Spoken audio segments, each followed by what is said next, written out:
अकबर। सदका भी इस अंदाज से करना है कि एक हाथ से सदका देना है, दूसरे हाथ को पता तक ना चले।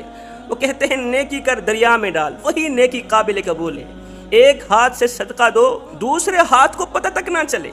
मिस्र का एक अमीर बिजनेसमैन था, 40 साल उसकी उम्र थी, बड़ा ही अमीर था।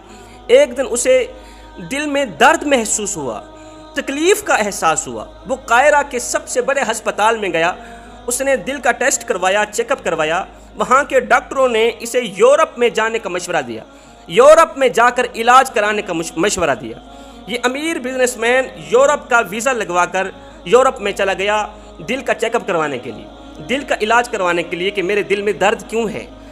यूरोप के डॉक्टरों ने जब इसे चेक किया, टेस्ट मुकम्मल करने के बाद यूरोप के डॉक्टरों ने कहा कि तेरी ज़िंदगी के दिन थोड़े रह गए हैं, तू जल्द अज जल्द इस दुनिया फ़ानी से रुखसत होने वाला है, क्योंकि तेरा दिल काम करना आहिस्ता आहिस्ता छोड़ रहा है। तेरा दिल आहिस्ता आहिस्ता काम करना छोड़ रहा है, तू इन्हीं दिनों के अंदर मर जाएगा। बेहतर यही है कि तू जल्द अज जल्द अपने घर में चला जा, घर में जाकर तो मर।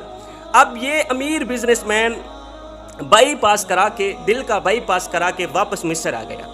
अपनी ज़िंदगी के दिन गिन गिन कर गुजारने लगा, किस टाइम सूरज तुलू होता है, किस टाइम गुरूब होता है, किस दिन मैं मरने वाला हूँ। ज़िंदगी के दिन गिन गिन कर गुजारने लगा।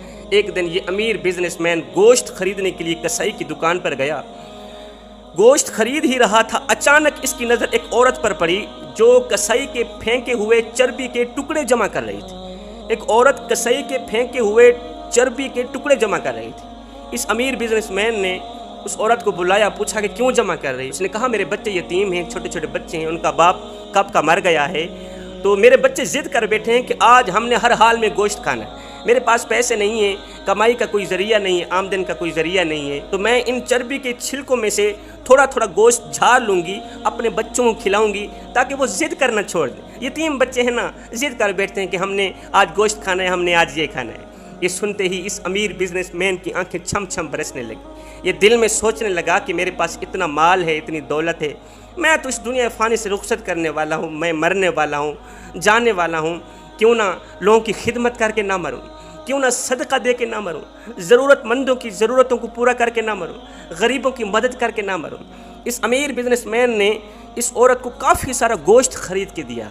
साथ ही कसाई को कहा कि इस औरत की शनाख्त कर लो, ये जब भी गोश्त मांगने आए इससे पैसे ना लेना, पैसे मुझसे वसूल करना, गोश्त इसे दे देना, पैसे मुझसे वसूल करना है। इस वाक़े के बाद ये अमीर शख्स अपने रोज़मर्रा के मामलात में मसरूफ़ हो गया। कुछ दिन बाद जब इसे दिल में किसी तकलीफ़ का एहसास ना हुआ तो इस अमीर बिजनेसमैन ने कायरा के सबसे बड़े हस्पताल में एक बार फिर से टेस्ट करवाया। टेस्ट कराने के बाद डॉक्टरों ने बताया कि रिपोर्ट के मुताबिक तो आपके दिल में कोई मसला नहीं है, रिपोर्ट के मुताबिक आपके दिल में कोई तकलीफ़ नहीं है, कोई मसला नहीं है, लेकिन तसल्ली के लिए आपको एक बार फिर से यूरोप में जाकर चेक कराना पड़ेगा। तसल्ली के लिए आपको एक बार फिर से यूरोप में जाकर टेस्ट करवाने पड़ेंगे। ये अमीर बिजनेसमैन खुशी खुशी एक बार फिर से यूरोप गया, वहाँ जाकर टेस्ट कराए। अब रिपोर्ट के मुताबिक इसके दिल में कोई ख़राबी सिरे से थी ही नहीं, कोई तकलीफ सिरे से थी ही नहीं। रिपोर्ट देखते ही डॉक्टर हैरान रह गए, हैरानी के आलम में गुमसुम होकर कहने लगे, ओ बंदे आखिर तूने क्या खाया,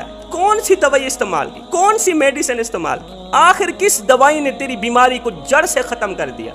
अब इस अमीर बिजनेसमैन को वो गोश्त वाली दवाई याद आ गई, गरीब औरत को दी गोश्त वाली दवाई याद आ गई।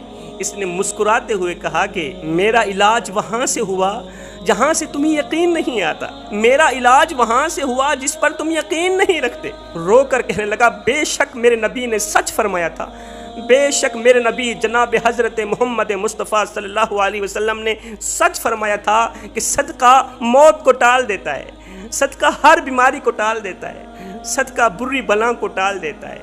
अगर तुम लंबी उम्र पाना चाहते हो, तुम अचानक वाली मौत से बचना चाहते हो, एक हाथ से सदका करना, दूसरे हाथ को पता तक ना चले।